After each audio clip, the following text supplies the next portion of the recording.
చూసినట్లయితే హైదరాబాద్ జీడిమెట్ల ఇండస్ట్రియల్ ఏరియాలో భారీ అగ్ని ప్రమాదం జరిగింది. కెమికల్ గోడౌన్ లో భారీగా మంటలు ఎగిసిపడుతున్నాయి. 3 ఫైర్ ఇంజన్లతో మంటలార్పుతున్నారు అగ్నిమాపక సిబ్బంది. లారీ నుంచి కెమికల్ డ్రమ్ములు దింపుతుండగా అగ్ని ప్రమాదం జరిగినట్టు తెలుస్తోంది. ప్రమాదంతో భారీగా పొగలు కమ్ముకున్నాయి. ఎగిసిపడుతున్న మంటలతో స్థానికులు భయాందోళనకు గురయ్యారు.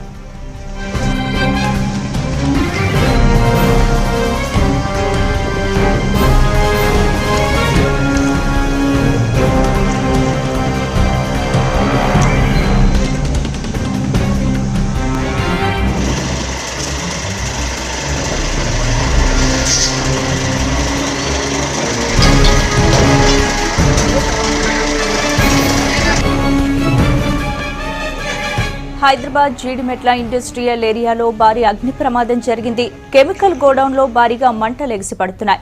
3 ఫైర్ ఇంజన్లతో మంటలాడుతున్నారు అగ్నిమాపక సిబ్బంది. లారీ నుంచి కెమికల్ డ్రమ్ములు దింపుతుండగా అగ్ని ప్రమాదం జరిగినట్టు తెలుస్తోంది. ప్రమాదంతో భారీగా పొగలు కమ్ముకున్నాయి. ఎగిసిపడుతున్న మంటలతో స్థానికులు భయాందోళనకు గురవుతున్నారు.